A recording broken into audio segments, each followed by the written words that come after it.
Muy bien, entonces, el, el- esta celebración o este recordatorio que se hace cada año del 19 de marzo, obviamente tiene una larga historia y también tiene una larga carga emocional, afectiva y también en algunos casos cuestiones legales, ¿no? Entonces, en ese sentido, podemos decir que el 19 de marzo, ciertamente todos recuerdan el Día del Padre y todos ofrecen muchos saludos, también se puede notar gestos de algunos regalos y también se puede notar claramente de que el padre representa una figura de autoridad, cosa que no he visto que ha salido dentro de los valores que han puesto allí, pero de alguna manera es la autoridad dentro del ambiente familiar y en otras palabras podríamos decir que representa las normas, las leyes, las reglas de convivencia, aunque esto ha cambiado un poco, pero aún sigue siendo algo importante la presencia del padre dentro del entorno familiar. En ese sentido, es muy importante desde la experiencia religiosa reconocer que la figura paterna dentro del desarrollo evolutivo del ser humano se puede notar claramente de cómo va apareciendo como una persona importante dentro del desarrollo. Obviamente la madre está desde el principio, ¿no? Desde que es engendrado el nuevo ser vivo y durante los 9 meses tiene que pasar dentro del vientre materno, pero por eso existe dentro del psicoanálisis, por ejemplo, se dice que la madre nunca duda de que ella es la progenitora de su hijo o de su hija. Sin embargo, el padre tiene que comprobar que realmente es el padre, ¿no? Entonces allí, desde la visión psicoanalítica, hay un cuestionamiento, digamos, en cuanto que el padre puede asumir ciertas dudas de que si es el padre o no es el padre de la criatura. En algunos casos, obviamente es evidente por los rasgos del nuevo ser vivo, por las características a medida que va creciendo, pero en otros casos, por ejemplo, mi persona ha tenido que acudir alguna vez a hacer pruebas de ADN para descartar o para corroborar realmente que era el padre o no era el padre. Y esto ya es un ambiente obviamente más judicializado, ¿no? Pero eso es lo que por lo menos el psicoanálisis plantea sobre que para llegar a ser padre uno tiene que, con el paso del tiempo, admitir ese rol y asumirlo. Pero una madre, en cambio, nunca duda de que realmente es su hijo o su hija porque lo ha llevado durante 9 meses en su vientre, ¿no? Entonces, a raíz de eso, obviamente, ¿cuál es el rol que juega la figura paterna dentro del desarrollo? Por una parte, según la visión psicoanalítica, entendemos que de los 3 a 5 años se juega un poco lo que se llama el complejo de Edipo. Y dentro del complejo de Edipo, obviamente, está esta fase en el que la madre hace una especie de alianza con el hijo y pareciera que fueran los dos una sola cosa, ¿no? Y allí, entonces, también con las niñas, ¿no? Pero normalmente a veces el niño es más apegado a la madre y la niña más apegado al padre. Sin embargo, se puede notar que dentro del complejo de Edipo tiene que aparecer el padre con una figura de autoridad para decir o para hacer notar que el niño es diferente de la madre, no es la madre, no es la misma madre. Entonces, en ese sentido, se puede decir que este conflicto obviamente es de una forma inconsciente y se requiere de la presencia del padre para que se dé esa experiencia liberadora de que el hijo es diferente de la madre y el padre de alguna manera tiene que volver a ocupar ese lugar de lo que representa esa autoridad o el garante de la individualidad. ¿Por qué? Porque llega a arrancar al niño de esa posible simbiosis, y allí es un poco psicopatológico lo que llaman algunos, cuando se da esa simbiosis madre-hijo que nunca llegan a separarse incluso de adultos. Y por eso es tan importante que aparezca la figura paterna de una manera obviamente afectuosa y también respetuosa. Y en ese contexto podemos decir que la figura paterna dentro del ámbito religioso podría llegar a representar una imagen de alguna manera de la figura paterna divina. Y en ese sentido, ese desarrollo individual y ese desarrollo cognitivo de ese nuevo ser vivo, sea varón, sea niña o sea niño, tiene que implicar esta dimensión de la experiencia religiosa. Y por eso, a veces algunos empiezan a sostener que el peligro está que aquí a veces uno puede llegar a la tentación de transformar la religiosidad en un sistema de conceptos en el cual de alguna manera luego lo convierta o llegan a ser un sistema de valores que pueden inspirar y guiar la existencia de la vida. Es decir, uh, es fundamental que la figura paterna haga notar su presencia y desde esa perspectiva se pueda entender de que más adelante el niño o la niña pueda hacer esa transferencia en el que esa imagen de su padre más adelante podría pensar y decir, así como existe tengo un padre, pues también debe existir un padre creador. Lo que algunos llaman a todo esto, obviamente, es esa vivencia o esa experiencia en el que a veces dentro del desarrollo de la educación a nivel primaria, secundaria, incluso en el kinder, se puede notar como en materias como de valores y espiritualidad, cuando se llega a estas fiestas del Día del Padre, normalmente la profesora o el profesor le dice, tienes que dibujar a tu padre. Y cuando llega a desarrollar este tema del Dios Padre, también le dice, a ver, imagínate cómo es Dios Padre y también tienes que dibujarlo. Con aquellos niños y niñas que obviamente han sido acompañados y de alguna manera tienen esa presencia de esta figura, creo que no habría mucha dificultad en que puedan hacer imágenes como la que podemos ver aquí, ¿no? Un señor adulto con barba blanca, casi ciego, qué sé yo. Pero a veces esta vivencia también se pone en conflicto cuando hay niños que crecen sin un padre o hay niños que son adoptados o adoptadas y por eso hay que ser un tanto cauteloso, porque si la profesora te dice o dentro del ámbito religioso catequético te dicen que Dios es como tu padre y tú no has tenido un padre, entonces lo más probable es que llegues a la conclusión de que no existen. Y allí entran las dudas y también las angustias por lo que uno tiene que atravesar porque luego tiene que aclarar ese punto.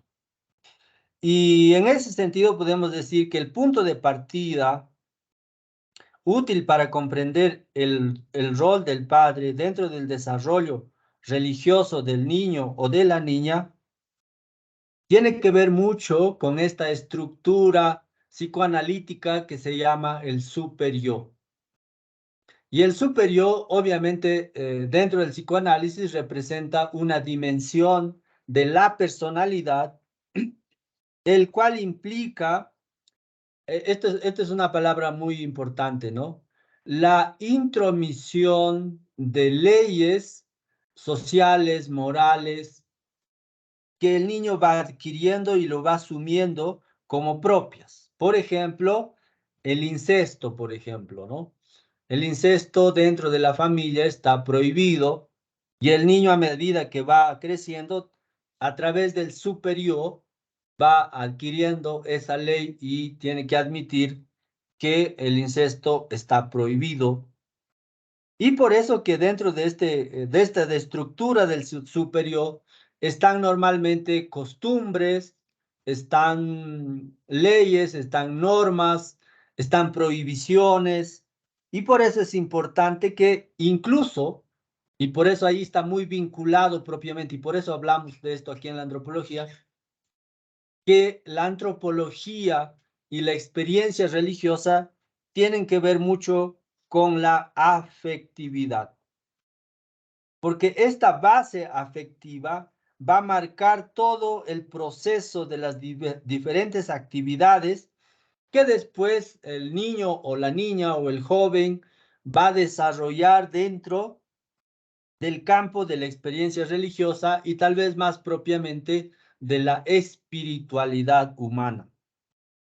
Entonces, no solamente se deriva la conciencia moral dentro de la estructura del superior, sino que es el origen donde empieza a interiorizarse imperativos externos que luego se convierten en una especie de normas y leyes para la convivencia. Y allí es importante que la figura paterna pueda hacer notar todo eso.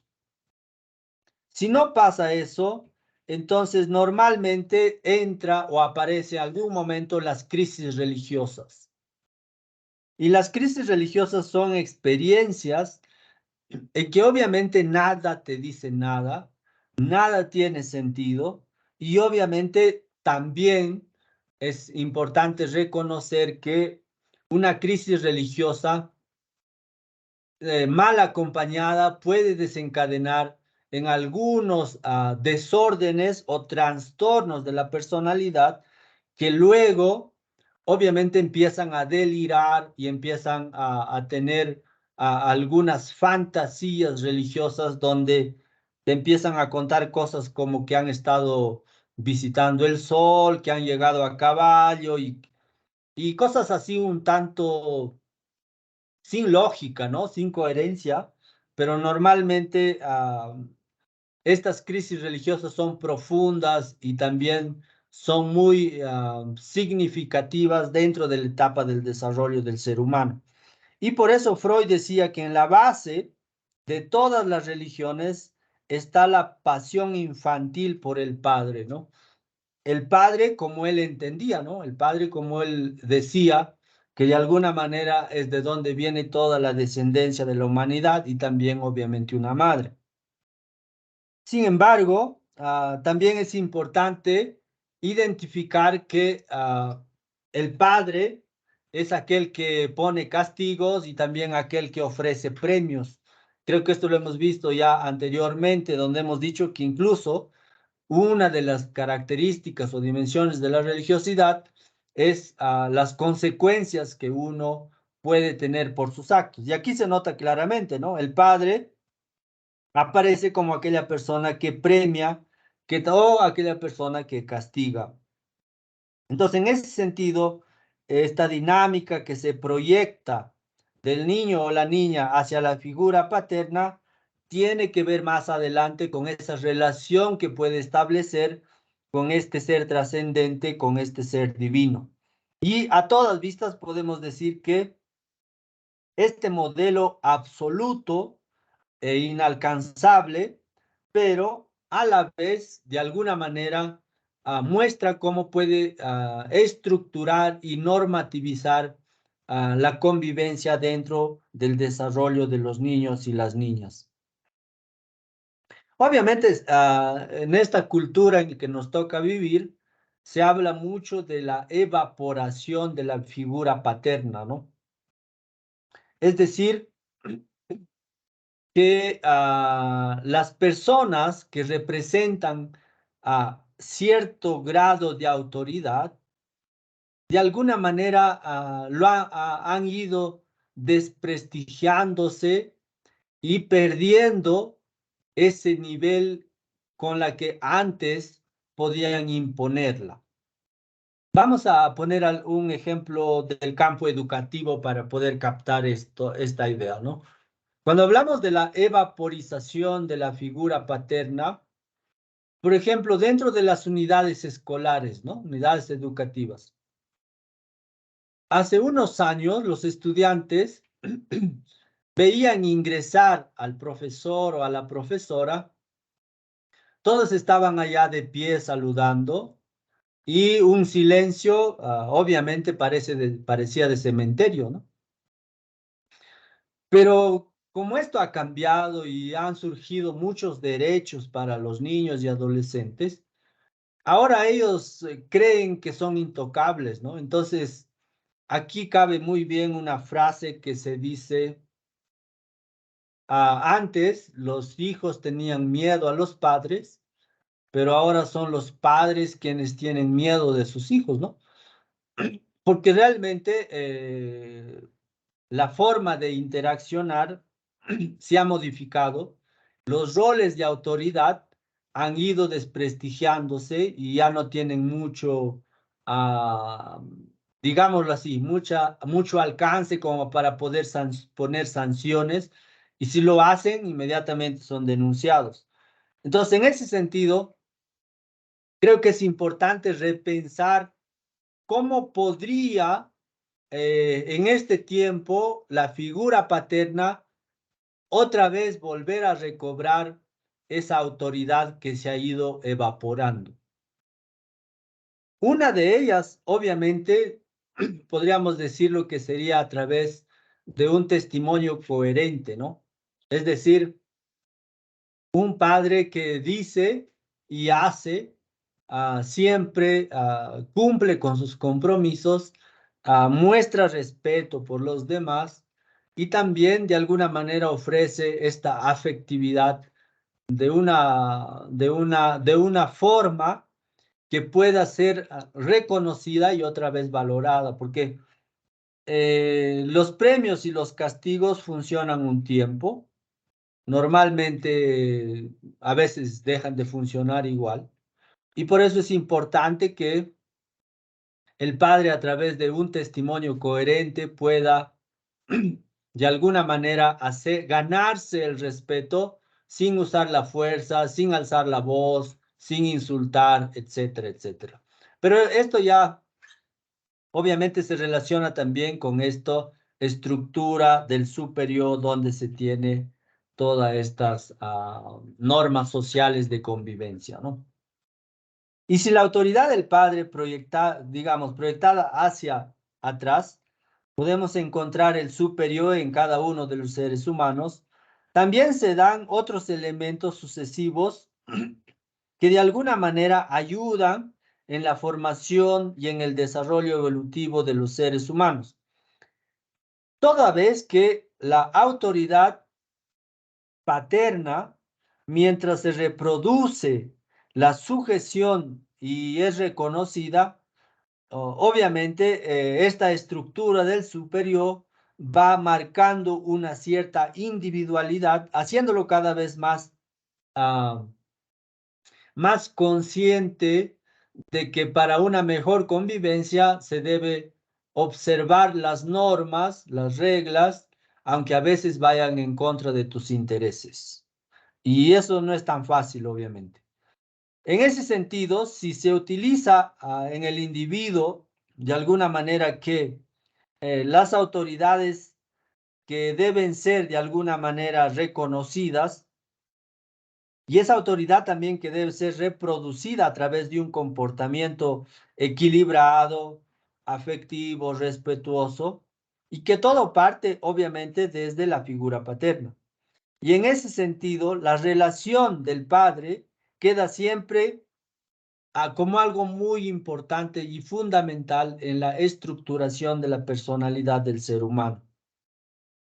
Y podemos decir también que esa relación entre el padre y su hijo y su hija llega a constituirse más adelante como una persona que después va a ser capaz de respetar las normas sociales, las normas legales, y no se va a meter en conflictos con la ley. Y si esto no pasara, normalmente creo que por eso a veces encontramos, ¿no? Jóvenes dentro de las defensorías, obviamente hablando soeces y groserías y no Sí, sí. respetando a nadie, ¿no? Sí. ¿Qué pasaría en el caso, pero en el que se concibe una familia no como padre y madre, sino, digamos, son dos personas homosexuales, ya sea dos mujeres o dos hombres? ¿Cuál sería el Ajá. rol de padre que jugaría en este caso la persona? Creo que obviamente ampliando ya, y creo que la antropología debe hacerse esa pregunta, ¿no? Cuando hablamos a la antropología cristiana me refiero, porque hay varias antropologías que hay que contextualizarlas, pero la antropología cristiana, por ejemplo, cuando entra a evaluar o a interpretar o a ofrecer un punto de vista acerca de lo que, qué es lo que piensa sobre el ser humano, tendría que plantearse ese cuestionamiento que si realmente, de alguna manera, la antropología cristiana alcanza a las familias que son del mismo género, digamos, o también aquellas personas que son homosexuales, bisexuales y todos los otros que existen. Esto es un tema pendiente aún, hasta donde conozco. Es decir, científicamente se puede verificar, por ejemplo, que sí, hay países que ya han admitido el matrimonio de parejas con el mismo sexo. Sin embargo, socialmente aún siguen siendo censurados, discriminados, y por eso es que yo creo que es importante que los que se dedican a analizar, a complementar y a desarrollar el pensamiento de la antropología cristiana, tendrán que aperturar de alguna manera un capítulo más dentro de todo lo que son los contenidos para hablar sobre estas temáticas. Obviamente aquí hasta donde se puede notar y según yo me estoy apoyando en el texto que les he compartido en la plataforma, estamos hablando todavía de una familia, obviamente donde está constituida por padre y madre e hijos, ¿no?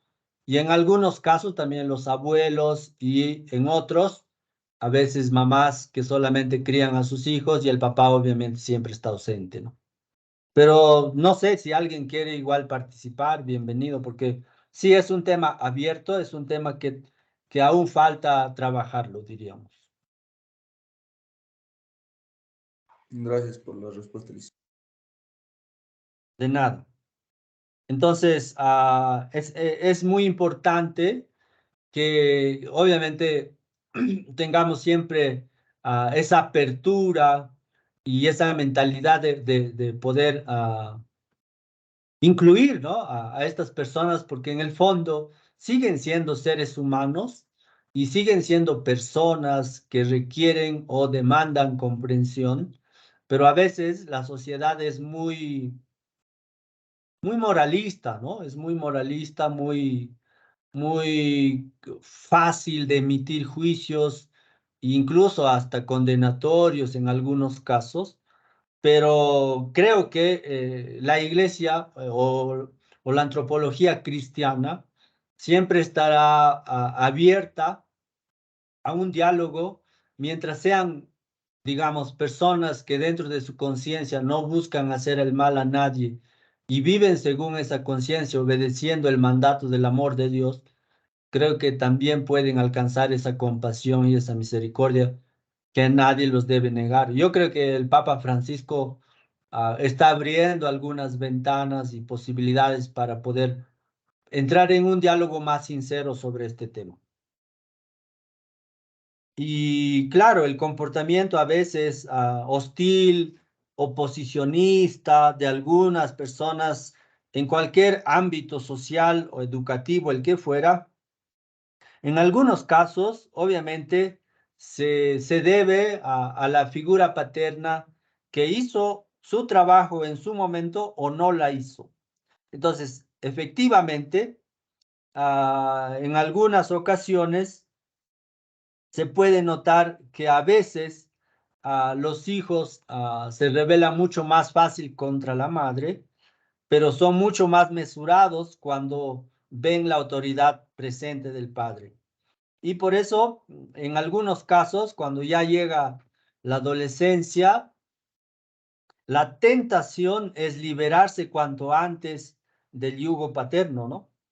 Siempre bueno, en los casos de adultos queríamos más independencia, más libertad y sin implicar ninguna responsabilidad, ¿no? Es decir, ah, sin control, sin límites. Entonces, en ese sentido, obviamente, esa liberación es un tanto falsa, digamos, porque un adolescente, la propia palabra de adolescente significa que adolece de algo, que aún le falta madurar, que aún le falta crecer, pero sin embargo, las hormonas en esa edad normalmente buscan enfrentar al padre, buscan rebelarse y no cumplir y no escuchar sus normas. Y por eso, cuando se llega el Día del Padre, algunos obviamente recuerdan y viven esta experiencia como algo grato, pero para otros debe ser una experiencia de sufrimiento psicológico muy grande, porque realmente no se llevan bien con su padre, no dialogan de manera honesta, sincera, prefieren ni verse porque algún momento se faltaron el respeto. Y por eso creo que vale la pena recuperar una frase que es muy importante, ¿no? Lo más importante cuando se llega el 19 de marzo es el respeto que se debe guardar a un padre por todas sus enseñanzas que uno ha recibido. Todo lo otro son adornos complementarios, ¿no? Regalos, fiestas, todo lo que quieran. Pero si no respetas a tu padre, difícilmente vas a poder convivir en la sociedad, porque en la sociedad hay normas, leyes que respetar, ¿no? Entonces, en ese sentido es importante que se pueda distinguir ese aporte fundamental que hace el padre a la sociedad y esa relación de autoridad, ya no bajo el castigo, sino bajo un testimonio coherente que después, cuando ya sean adultos, puedan despertar ese sentimiento religioso de no llegar a renegar contra Dios, de no hablar bofetadas o herejías contra Dios, sino más bien de admitir, porque eso es lo que no, se puede notar en los estudios que hay sobre este tema, admitir de que este orden maravilloso que encontramos en la naturaleza no puede ser producto del azar.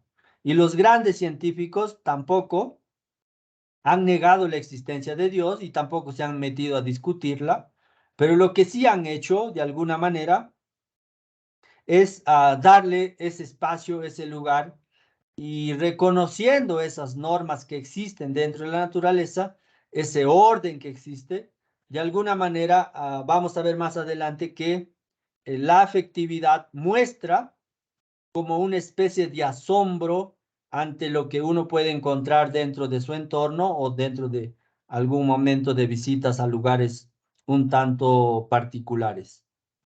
Entonces, en ese sentido, lo que queda claro de esta reflexión es que la afectividad no es algo marginal en la religiosidad, sino más bien un elemento fundante a nivel individual a la luz de la figura paterna que uno puede haber tenido en su desarrollo evolutivo.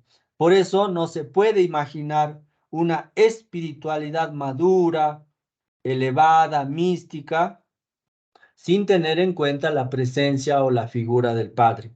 Y cuando hablamos de espiritualidad madura, elevada, mística, el ser humano tiene esa capacidad, todos tenemos esa capacidad. Ahora que unos lo desarrollen más y otros no es otra cosa ya. Pero eh, hay incluso más adelante veremos el tema de cómo uno atraviesa diversas etapas o fases sobre la fe humana, ¿no? Entonces allí ya se va a notar un poco más claramente cómo se va estructurando el ser humano y cómo va adquiriendo de alguna manera esa convivencia, ese desarrollo y esa relación en armonía con todo lo que existe.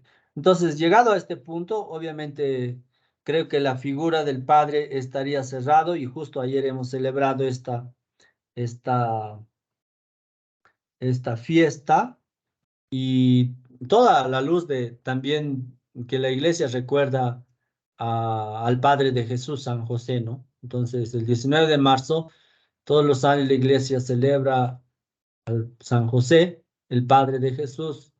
Y obviamente lo que se busca detrás de todo eso, obviamente que los padres puedan asemejarse a este José, que ha sido de alguna manera un padre que no engendró, pero que se convirtió realmente en un protector, una seguridad para el Hijo de Dios. Y no lo abandonó, ¿no? Aunque algún momento tenía esas intenciones, pero después estuvo muy fiel a su esposa María y por eso también la iglesia celebra esta fiesta, esta festividad de San José y el Día del Padre. Entonces, llegado a este punto, si hay algún comentario o alguna pregunta, bienvenido, ¿no? Pero si no, vamos a continuar.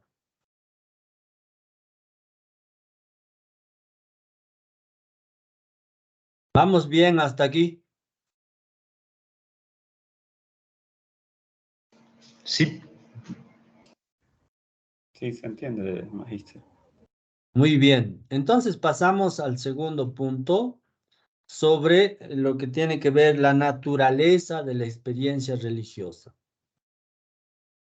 ¿A qué nos referimos cuando hablamos acerca de la naturaleza de la experiencia religiosa?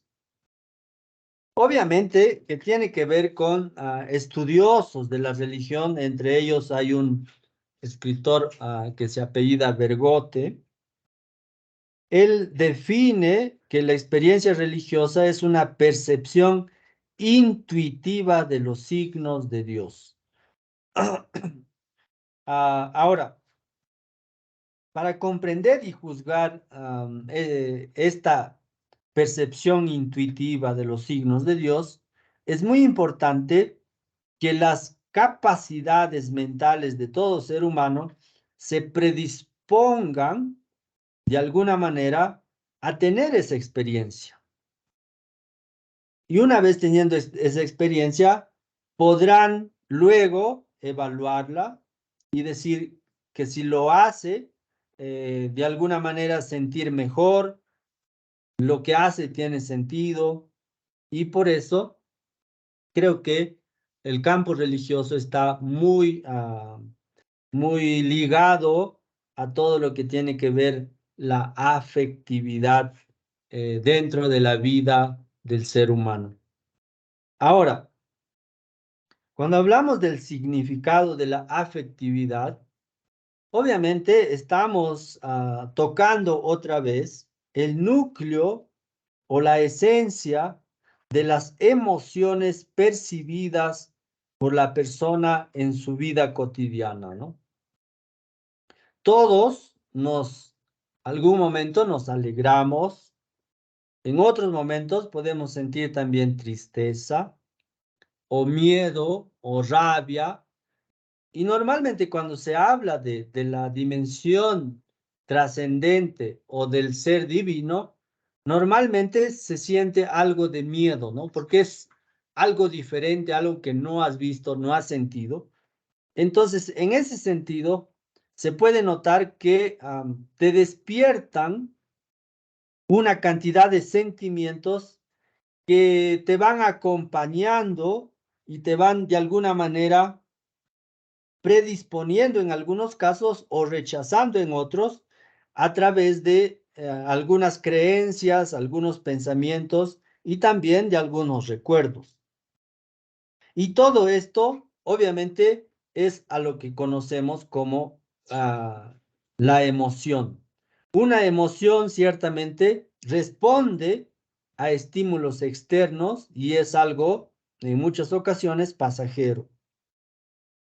Pero lo esencial de la experiencia religiosa afectiva está en que va dándole un sentido a lo que uno hace y como que uno se va sintiendo como satisfecho y completo con estas vivencias.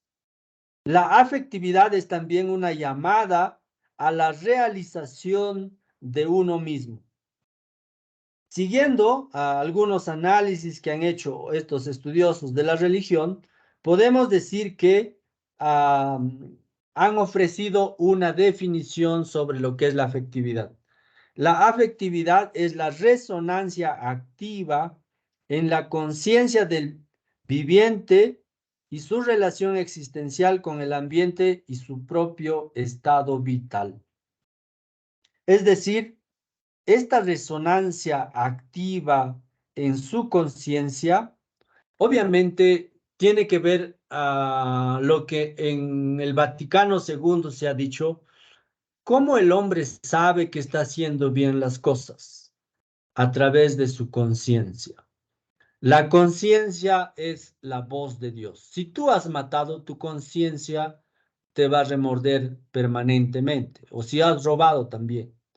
Entonces, cuando estos religiosos hablan de que la afectividad es la resonancia activa en la conciencia del viviente y su relación existencial con el ambiente y también con su propio estado vital, es decir, es en tu conciencia donde vas a poder sentir paz o donde vas a sentir angustia, ansiedad, tristeza y en algunos casos hay gente como no puede calmar su conciencia, se suicida, ¿no?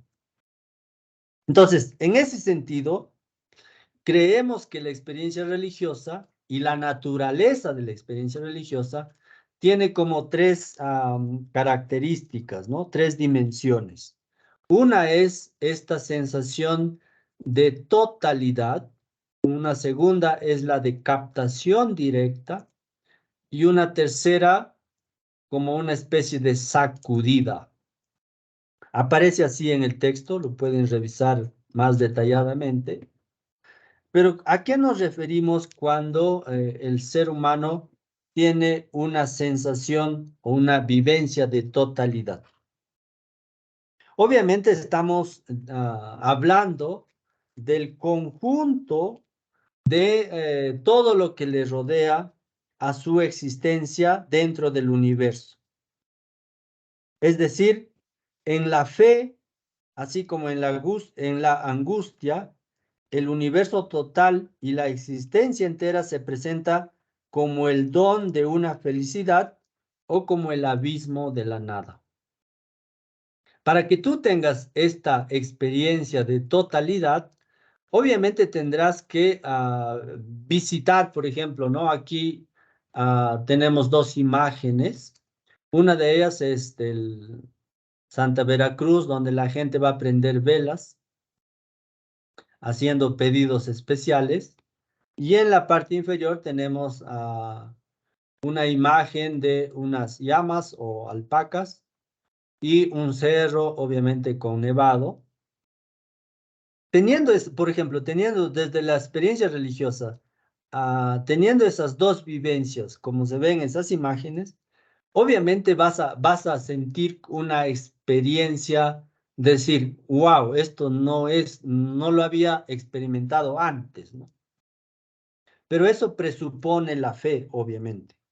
Y por eso es que se dice aquí que esta experiencia de totalidad te da una sensación de una felicidad plena o también te da una sensación de nada, de la nada. Por eso depende mucho cómo uno se prepare para eso. En ese sentido, el sentimiento es absoluto, por eso la afectividad abre al hombre al mundo religioso. Al ver algo así como esa naturaleza, obviamente uno puede decir, esto no puede venir de la nada, ¿no?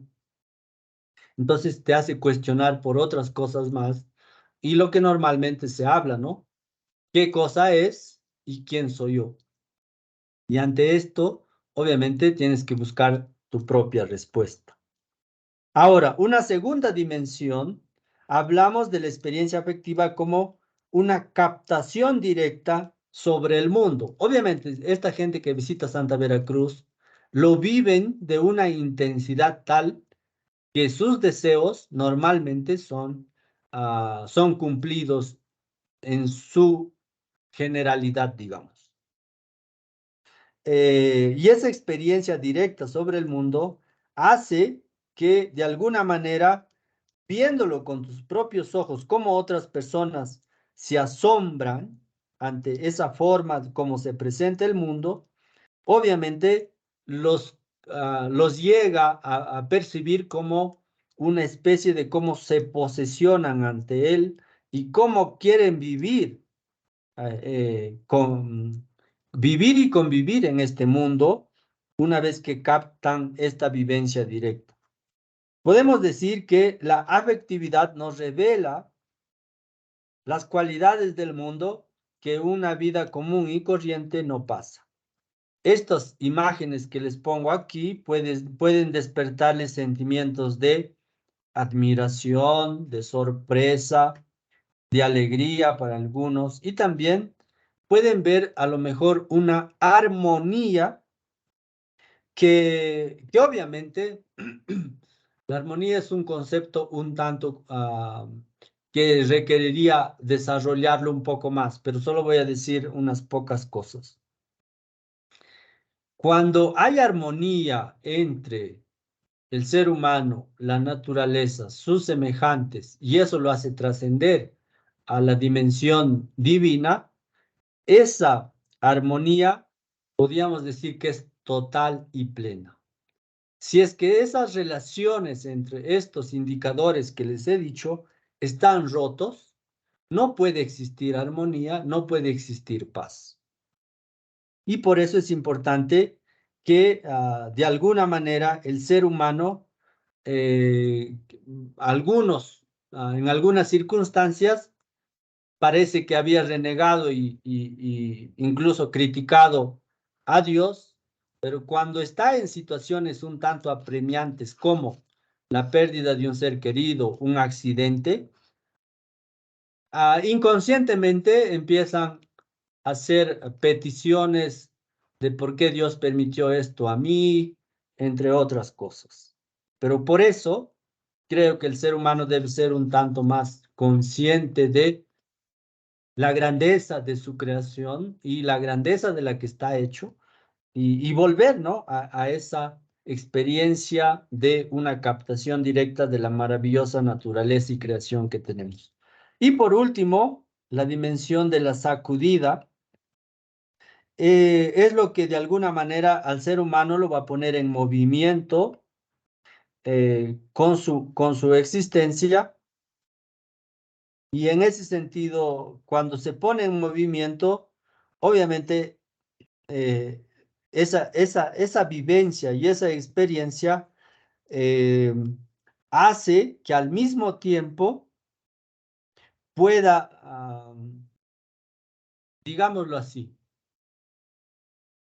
pueda volver a tener y soñar esperanza. Normalmente el ser humano atraviesa por muchos fracasos y vulnerabilidades y también por muchas tensiones. Pero esta experiencia de ser sacudidos, podríamos decir que son de alguna manera oportunidades y visto desde la antropología cristiana, podríamos decir la gracia de Dios derramándose abundantemente sobre sus hijos. Y eso significa que están siendo invitados a un cambio, a un giro, a revisar su propia existencia.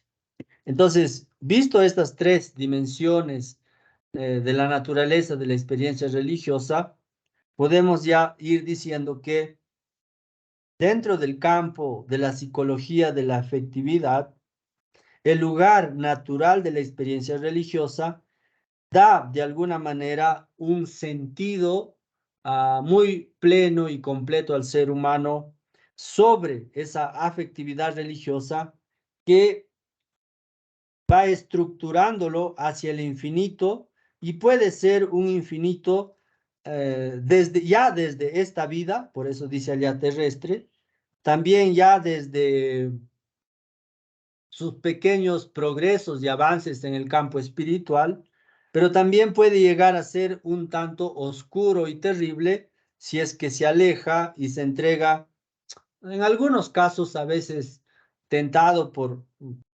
conseguir cosas más fáciles, lo que llama aquí una vivencia demoníaca, ¿no? Puesto que nosotros nos interesamos sobre la experiencia religiosa cristiana, vamos a dar un paso más, si es que todo está claro hasta aquí, sobre cuáles son los componentes de esta experiencia propiamente cristiana. Si no hay ninguna consulta, avanzamos.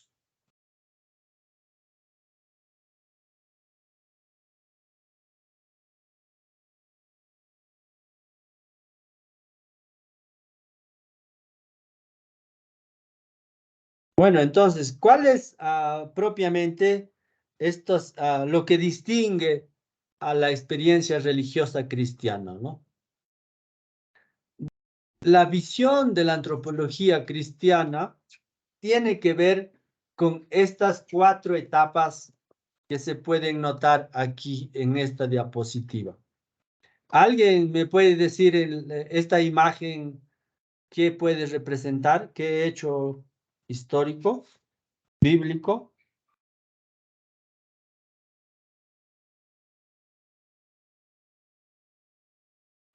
Es cuando Pablo, de Pablo creo.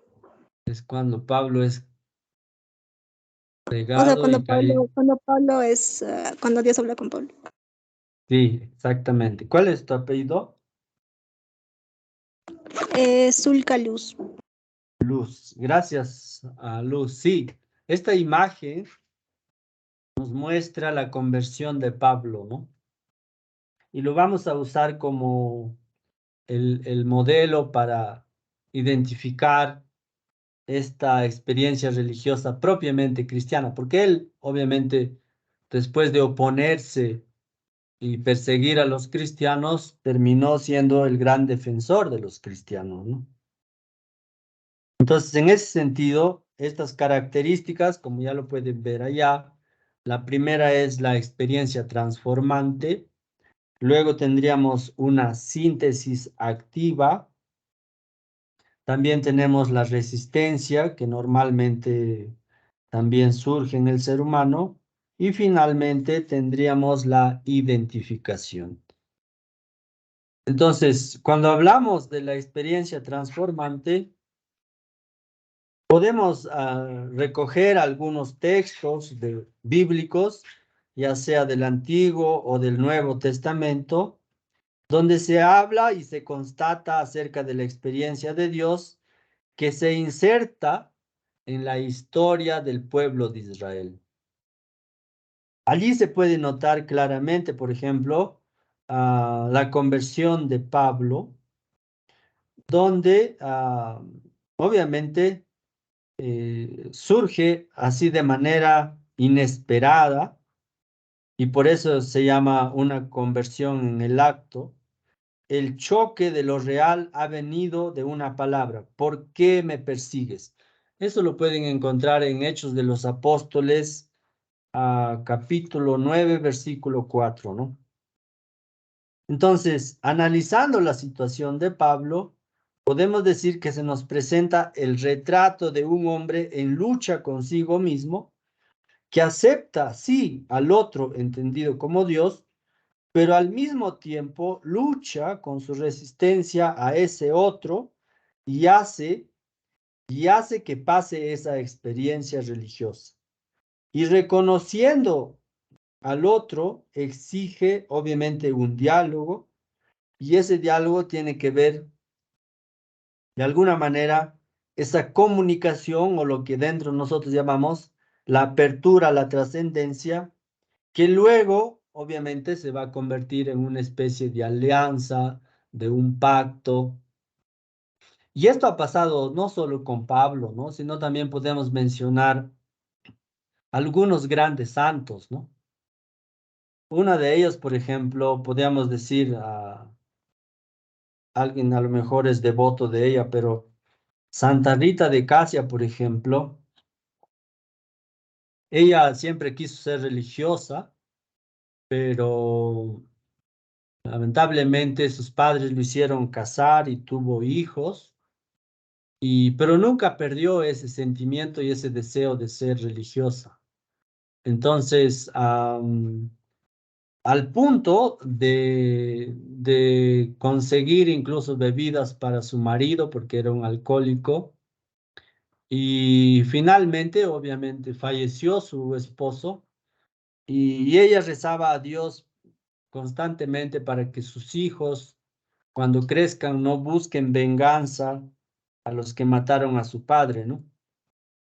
Y finalmente fallecieron también sus hijos y ella pudo llegar a cumplir su deseo de ser religiosa y por eso hoy es una de las grandes santas, ¿no? Santas de los imposibles, como le llaman, porque ella tuvo muy claro lo que quería y obviamente por diferentes formas de caminos Dios puede manifestarse y hacer que seas una persona de una experiencia transformante, ¿no? Marcadamente transformante. Ahora, la segunda característica es la síntesis activa, donde podemos ver de alguna manera cómo Jesús, para poder llevar adelante su proyecto, no lo quiso hacer solo, sino invitó a un grupo de 12 personas a quienes los llamó apóstoles. Y ellos también, ¿no? Fueron en un principio pescadores, pero Jesús les dice, les voy a hacer pescadores de hombres.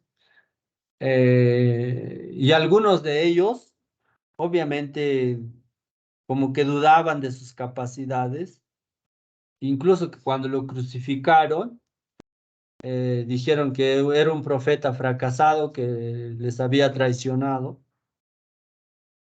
Y en ese sentido se puede notar claramente que solo resucitando Jesús, en el acontecimiento de Pentecostés, los apóstoles van a comprender lo que había sucedido, ¿no?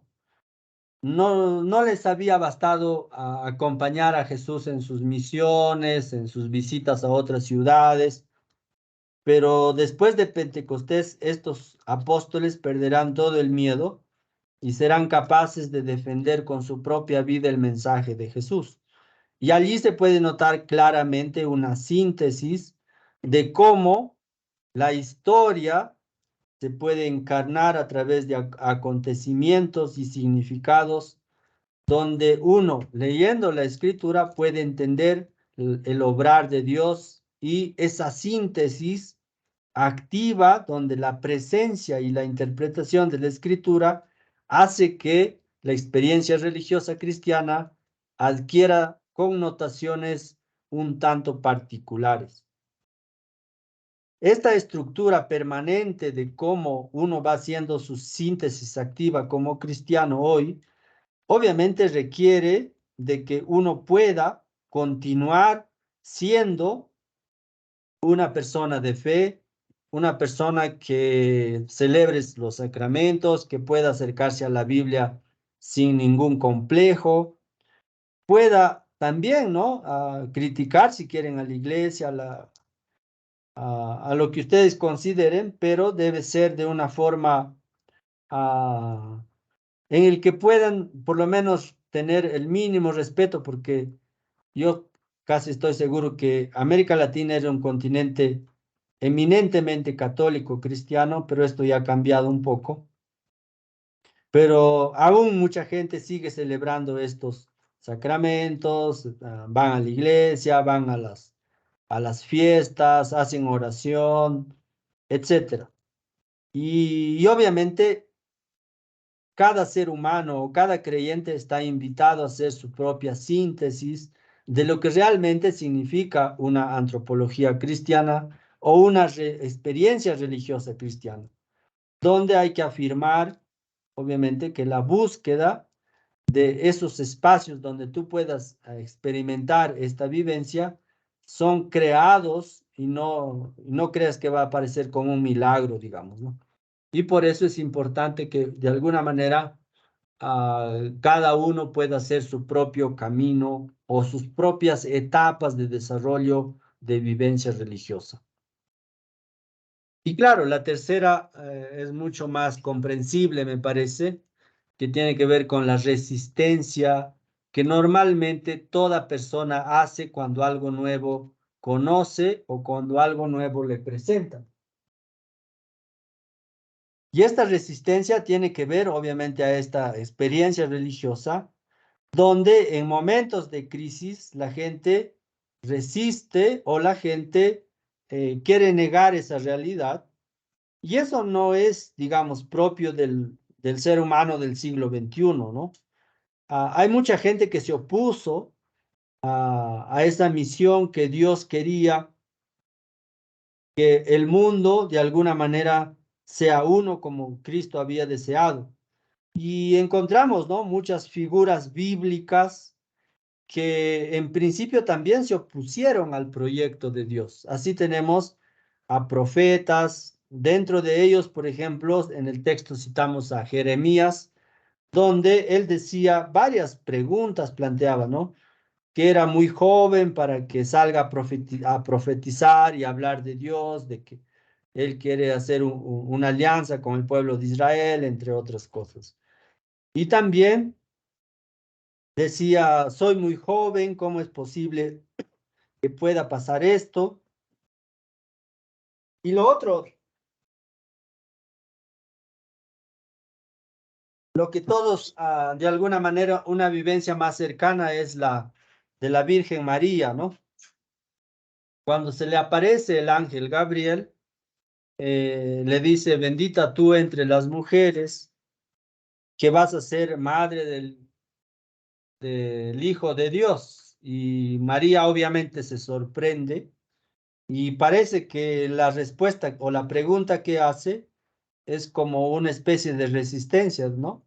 ¿Cómo es posible esto? Es la pregunta que hace María al ángel. Y luego también los apóstoles, cuando algún momento Pedro de alguna manera era un tipo bastante impulsivo y le dice, apártate de mí, Señor, porque soy un gran pecador, que en realidad podemos decir que Jesús conocía todas estas debilidades de sus apóstoles, pero más allá de eso, él los necesitaba para llevar adelante este proyecto de de continuar su misión a través de la Iglesia Católica o, si que ustedes quieren, a través de la Universidad Católica, porque la Universidad Católica también tiene una misión. Entonces, en ese sentido, se puede ver que la resistencia que el ser humano pone a la vivencia religiosa es natural casi. Y grandes personajes han hecho eso y nosotros no seríamos la excepción.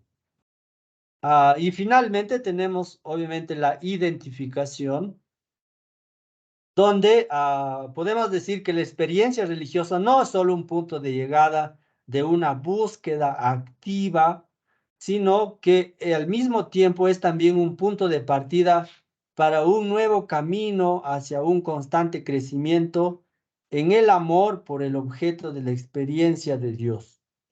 La psicología y la antropología cristiana prefiere hablar de activa identificación en el amor. Es decir, para ir ya sintetizando un poco esta parte, podemos decir que el ser humano no es un ser pasivo dentro de la creación, tampoco es un ser indiferente. El ser humano es co-creador con Dios o continuador de la misión de Dios para que este mundo sea más interesante. Dios lo ha dado muchas facultades y pueda cooperar con él. ¿Y cómo lo hace? Lo hace a través del amor. Este amor es lo que lo lleva al perfeccionamiento de esta gran obra que es el ser humano, la creación, sus semejantes y la trascendencia del amor a este ser superior. Entonces, cuando uno se identifica con todo esto que les acabo de mencionar, obviamente como que uno dice, creo que vale la pena contemplar o considerar en serio el proyecto que Jesús quería.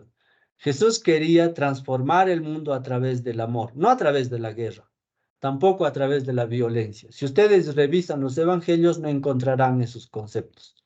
Entonces, Jesús quiso transformar el mundo a través del amor y la identificación con Jesús implica continuar con esa misión y por eso la experiencia cristiana se inscribe en el corazón del hombre y solamente ese ser trascendente es quien va a saciar ese deseo de infinitud. Si no pasa eso, obviamente algunas personas van a ser obviamente tristes hombres y también tristes mujeres, ¿no? En el cual van a encontrar obstáculos y se van a derrumbar inmediatamente y van a tener, digámoslo así, cuadros de dificultades como depresión, angustia, ansiedad, entre otras que podríamos mencionar, porque no encuentran su lugar dentro del mundo y para eso necesitan, como Pablo, una conversión, una ascesis, descubrir para qué están en este mundo. Y el deseo y el anhelo del corazón humano puede llegar a ser también una fuerza que puede impulsar de una manera inimaginable a todo creyente a caminar con la luz del Espíritu y encontrar, obviamente, todo aquello que quisiera para su vida, ¿no?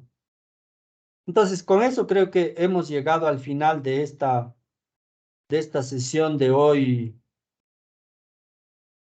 a lunes 20 de marzo. Y obviamente tienen el texto ustedes para poder profundizar allá. Si hay alguna duda, alguna consulta, adelante, pero creo que es comprensible esta parte de esta temática y entonces les escucho.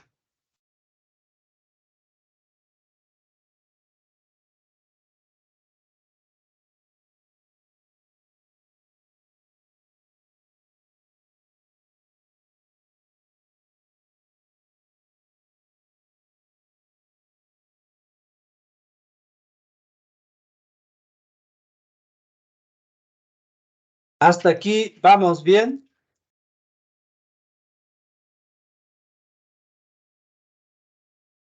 Sí, por el momento. Sí, magíster.